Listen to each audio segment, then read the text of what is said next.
नमस्कार दोस्तों, स्वागत है आपका जीएस मंथन में। अपनी निबंध सीरीज का आज हम अगला निबंध पढ़ेंगे। भारत की जल सीमा सुरक्षा और ऑपरेशन सिंदूर की भूमिका। यानी इसमें हमें बात करनी है कि ऑपरेशन सिंदूर में हमारी जल सेना ने किस प्रकार से सहयोग किया, कैसा उसका अदम्य साहस रहा और किस प्रकार से हमारी जो जलीय सीमाएं हैं उनकी सुरक्षा की गई। यह अपनी निबंध सीरीज जो है ये पीसीएस और यूपीएससी, आरओ इन परीक्षाओं के लिए चलाई जा रही है। किसी भी राज्य की जो पीएससी परीक्षा होती है उसमें भी बहुत महत्वपूर्ण रहने वाली है। निबंध सीरीज में अब तक बहुत से निबंध डाले गए हैं। यदि आपने उनको अब तक नहीं देखे हैं तो आप देखिएगा। चैनल को सब्सक्राइब करिएगा जिससे आने वाले निबंध आपको मिलते रहें और आपकी तैयारी बेहतर होती रहे। इसमें हम ये बात करते हैं कि किस प्रकार हमें निबंध लिखना है। हर एक निबंध को हम विधिवत समझाते हैं। इसमें हम वही टॉपिक लेते हैं जो अवश्य संभावी हैं, मतलब जो आने की जिनकी बहुत ज़्यादा संभावनाएं हैं। इसमें हम बात करते हैं कि निबंध में क्या नहीं लिखेंगे, उसका प्रवाह कैसा होना चाहिए, उसकी शैली कैसी होनी चाहिए। जैसे जो हमारा टॉपिक है इसके बाहर हमारा निबंध नहीं जाना चाहिए। हम टॉपिक के अंदर ही निबंध लिखेंगे, यानी इधर उधर की बातें नहीं लिखेंगे। बहुत ज़्यादा चीज़ें हमें रिपीट नहीं करनी है कि हम एक ही बात बार बार रिपीट कर रहे हैं। परीक्षा में हमें ABC जो हमारे 3 विकल्प रहते हैं उसमें से वही निबंध लेना है जिसमें से हमें 60 से 70% चीज़ें पता हों। डाटा यदि कोई प्रयोग करेंगे तो हमारा डाटा सही होना चाहिए, यानी हम केवल अनुमान के आधार पर डाटा निबंध में नहीं लिखते हैं। निबंध हमारा एक प्रवाह में होना चाहिए, यानी एक पैराग्राफ से दूसरा पैराग्राफ मिलता हुआ होना चाहिए, इधर उधर की जिसमें बातें नहीं शामिल होंगी। आपका पूरा निबंध परीक्षा में पढ़ा जाता है, उसके बाद आपको अंक दिए जाते हैं। इसमें आपकी राइटिंग भी देखी जाती है। इसमें आपका जो कोटेशन इस्तेमाल करते हैं वो भी देखे जाते हैं। बस हमें ज़रूरत से ज़्यादा कोटेशन का प्रयोग नहीं करना है कि निबंध में अनावश्यक कोटेशन पहुंचते रहें। निबंध हमें 3 भागों में लिखना है: प्रस्तावना, मुख्य भाग और निष्कर्ष। प्रस्तावना हमारी 100 से 120 शब्द की होती है, जो कि पहला पैराग्राफ होता है। इसमें हम बताते हैं कि हमारा निबंध क्या पूछ रहा है या टॉपिक क्या है, टॉपिक के बारे में 100 शब्दों में बात करते हैं। मुख्य निबंध हमारा पूरा निबंध रहता है और निष्कर्ष हमारा निबंध का निचोड़ रहता है। निबंध को हमें बहुत आसान भाषा में लिखना रहता है, मतलब ऐसा ना हो कि हम बहुत जटिल शब्द प्रयोग कर रहे हों, और बहुत हमें इधर उधर वाली भाषा नहीं इस्तेमाल करनी होती। यानी एक हमारी जो भाषा होनी चाहिए वो प्रोफेशनल होनी चाहिए। पूरी हिंदी प्रयोग करते हैं, इंग्लिश के शब्दों से हम थोड़ा बच के चलते हैं। निबंध लिखने में हमारा एक ध्यान और रहना चाहिए कि जो हमारे टॉपिक है, टॉपिक के अंदर हम सारी चीज़ों को समाहित करेंगे। यानी यदि उससे कुछ भविष्य में लाभ होने वाले हैं उनको भी लिखेंगे, उससे पर्यावरण को कोई नुकसान है उसको भी लिखेंगे, चुनौतियां क्या हैं उसको भी लिखेंगे, सरकार की क्या योजनाएं उसमें है उसको भी लिखेंगे। इस प्रकार हम अपना निबंध पूरा करते हैं। ऐसे ही मेंस के लिए, जीएस पेपर के लिए जो हमारी आंसर राइटिंग प्रैक्टिस चल रही है उसको भी हमें देखना है। उसको भी आप देखिएगा, आपका उससे काफ़ी ज़्यादा क्वेश्चन कवर हो जाएंगे और मेंस के आंसर कैसे लिखे जाते हैं यह भी आप आसानी से सीख जाएंगे। बाहर आप निबंध के लिए एक बहुत अच्छी खासी फीस देते हैं, उसके बाद भी चीज़ें उतनी अच्छी नहीं समझ पाते हैं। यहाँ हमारा प्रयास है कि आपको हम निःशुल्क सारी चीज़ें बताएं। बस काम आपका क्या रहेगा, पूरा आपको क्लास देखना रहेगा। पूरा क्लास इसलिए भी देखना है, मान लेते हैं हमारा क्लास 12 मिनट का होता है, 15 मिनट का होता है, तो आपको 15 मिनट बैठने की आदत भी डालनी है। पीडीएफ के लिए बहुत परेशान इसलिए नहीं होना है। देखिए आपके पास नोट्स तो पहले से हैं, यानी केवल नोट्स से तो चीज़ें नहीं होती हैं। क्लास में जो हम आपको समझाते हैं, जो उदाहरण बताते हैं या जो चीज़ें हम टेक्निक बताते हैं वो पीडीएफ में नहीं लिखी होती है। इसलिए आपको पूरी क्लास विधिवत देखनी है। कुछ भी आपको समझ नहीं आएगा तो पूछेंगे, कोई टॉपिक आपको नहीं समझ आ रहा है तो आप हमें कमेंट करिएगा, उस पर हम आपको प्रॉपर निबंध लिख के देंगे, फिर समझाएंगे। चलिए हम शुरू करते हैं आज का निबंध। हमारा जो ऑपरेशन सिंदूर हुआ था उससे संबंधित यह निबंध है। इसमें हमें अपनी जल सेना के बारे में ज़्यादा बात करनी रहेगी। सबसे पहले भूमिका लिखते हैं। समुद्र केवल लहरों का विस्तार नहीं बल्कि राष्ट्रों की शक्ति, सुरक्षा और भविष्य का आधार है। यह कथन भारत जैसे विशाल समुद्री तट वाले देश पर अक्षरशः लागू होता है। भारत की लगभग 7516 किलोमीटर लंबी समुद्री सीमा है और यह हिंद महासागर क्षेत्र का प्रमुख केंद्र बिंदु है। इसके साथ ही अंडमान निकोबार और लक्षद्वीप द्वीप समूह सामरिक दृष्टि से अत्यंत महत्वपूर्ण है। भारत का लगभग 90% विदेशी व्यापार समुद्री मार्गों से होता है। ऊर्जा सुरक्षा, खनिज संसाधन, मत्स्य संपदा और सामरिक संतुलन की दृष्टि से समुद्री सीमाओं की सुरक्षा अनिवार्य है। इतिहास इस बात का साक्षी है कि जिसने समुद्रों पर नियंत्रण पाया उसने व्यापार, राजनीति, संस्कृति में प्रभुत्व स्थापित किया है। यह हमने लिखा प्रस्तावना। प्रस्तावना में हमने क्या बताया कि भारत की समुद्री स्थिति कैसी है, यानी भारत का तट कैसा है। हमने इसमें अपनी सीमा के बारे में बात की कि कितनी समुद्री सीमा इसकी लंबी है। यह एक फैक्ट, एक डाटा है, इसको हमने बिल्कुल सही लिखा है। फिर हमने बात किया कि कितना व्यापार समुद्र से होता है, उसको हमने लिखा। इसके बाद हमने देखा कि किस प्रकार से हम समुद्र पर डिपेंड हैं और इसकी सुरक्षा क्यों आवश्यक है। तो यह हमारी प्रस्तावना हो जाती है। अब हम आते हैं मुख्य भाग पर। भारत प्राचीन काल से ही समुद्री सभ्यता का ध्वजवाहक रहा है। सिंधु घाटी सभ्यता के लोथल बंदरगाह से चोल साम्राज्य की नौसैनिक शक्ति तक समुद्र भारतीय जीवन का हिस्सा रहा है। आधुनिक युग में यह महत्व और भी बढ़ गया है, क्योंकि समुद्र न केवल संसाधनों का स्रोत है बल्कि सामरिक प्रतिस्पर्धा का भी केंद्र है। वैश्वीकरण के युग में समुद्रों के जरिए ही वैश्विक व्यापार का प्रवाह होता है और यही प्रवाह देश की अर्थव्यवस्था, ऊर्जा और रणनीति को प्रभावित करता है। भारत के लिए जल सीमा सुरक्षा केवल भौगोलिक अनिवार्यता नहीं है बल्कि यह उसकी राष्ट्रीय सुरक्षा नीति का अभिन्न हिस्सा है। समुद्री डकैती, आतंकवाद, अवैध तस्करी, समुद्री घुसपैठ और पड़ोसी देशों की नौसैनिक गतिविधियां भारत के लिए निरंतर चुनौतियां उत्पन्न करती रही हैं।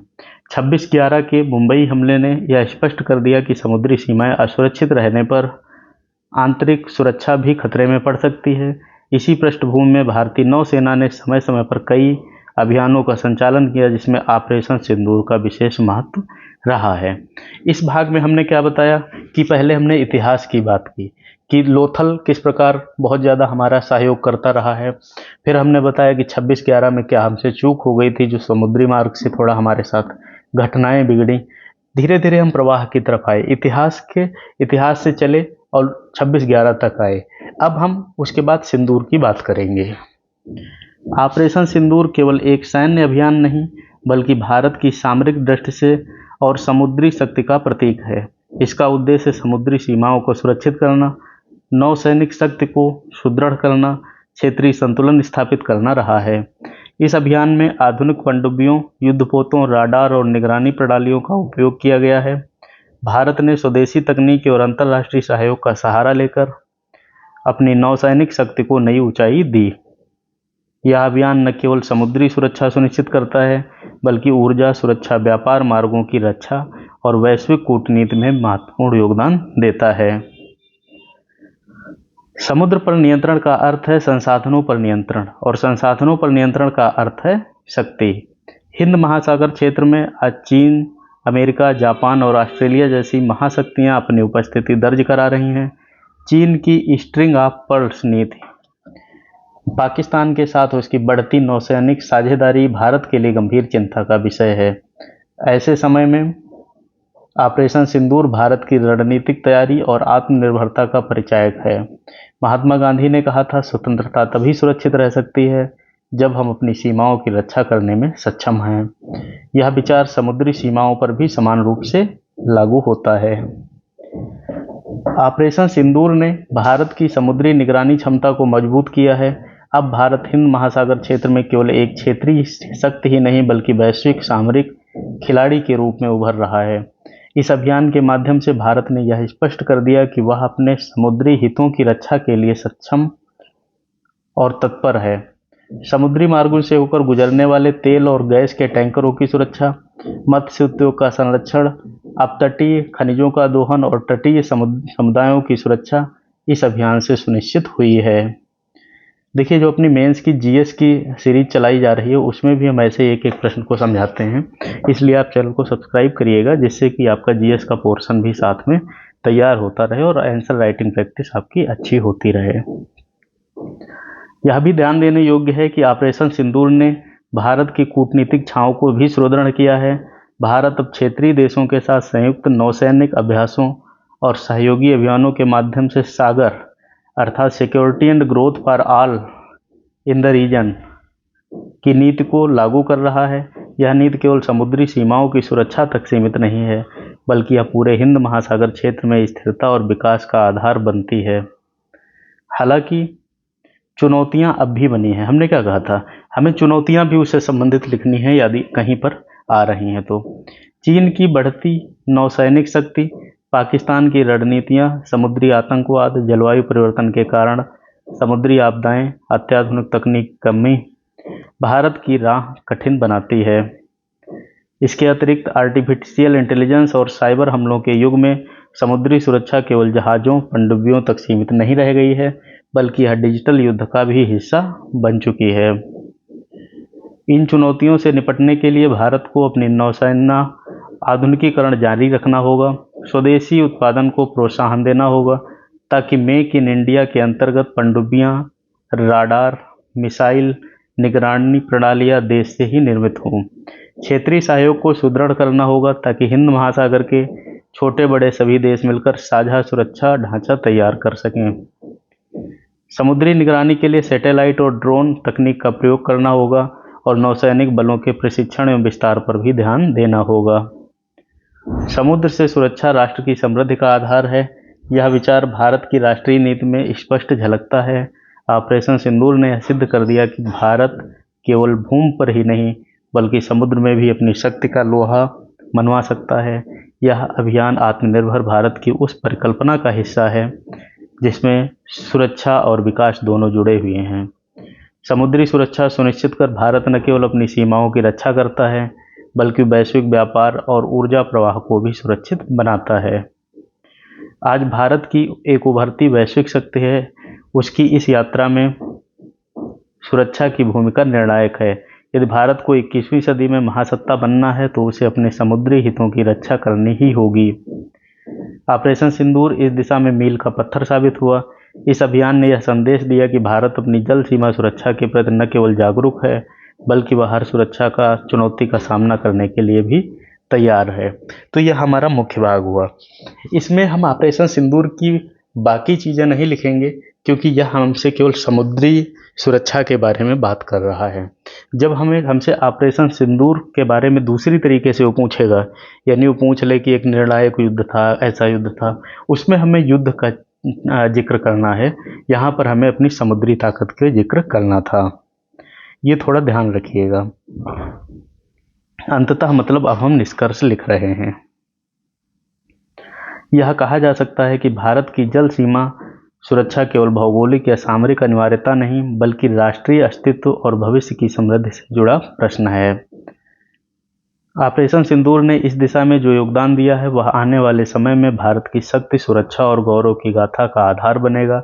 जैसा कि जवाहरलाल नेहरू ने कहा था, जो राष्ट्र समुद्रों की उपेक्षा करता है वह स्वयं अपनी शक्ति और भविष्य की उपेक्षा करता है।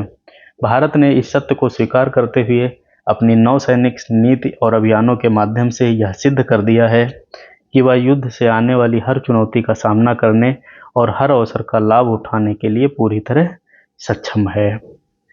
यह निबंध हमारा लगभग 2100 शब्द का है। हमें 600 या 1000 शब्द का निबंध लिखना रहेगा, लेकिन 2100 शब्द से इतने शब्द तभी निकलेंगे जब हम अच्छे से प्रैक्टिस करेंगे, यानी 2-3 बार हमें प्रैक्टिस करनी पड़ेगी। आप मेरे निबंध से, इस क्लास से ये जरूर सीखिएगा कि जो भाषा का प्रयोग होता है कैसा होता है, जो शैली होती है वह कैसी होती है। यानी पूरा निबंध एक दूसरे से आपको जुड़ता हुआ लगता है। आगे का निबंध हो सकता है आपका मन करता हो कि पढ़ते रहें, और इसी प्रकार निबंध लिखेंगे तभी हमारा सफल होगा लिखना। कोई भी टॉपिक समझ नहीं आए तो कमेंट करेंगे और लोगों को शेयर करेंगे, जिससे और लोगों का लाभ हो। चैनल पर नए हैं तो सब्सक्राइब करना रहेगा, जिससे कि और चीज़ें मिलती रहें। पसंद आए तो लाइक करिएगा, नहीं लाइक करिएगा फिर भी 2-3 बार ज़रूर लिखिएगा, जब लिखेंगे, प्रैक्टिस करेंगे, तो आपका समय प्रबंधन जो है वो भी अच्छा होगा। समय प्रबंधन भी ज़रूरी है, क्योंकि आपको पेपर में एक साथ में 3-4 निबंध लिखने रहते हैं, कभी 2 निबंध लिखने रहते हैं। तो उतना लिखने के लिए आपके पास उतने शब्द भी होने चाहिए, उतना ज्ञान भी होना चाहिए और उतना समय में मैनेज भी होना चाहिए। तब तक आप अभ्यास करिए। मिलते हैं अगली क्लास में। धन्यवाद।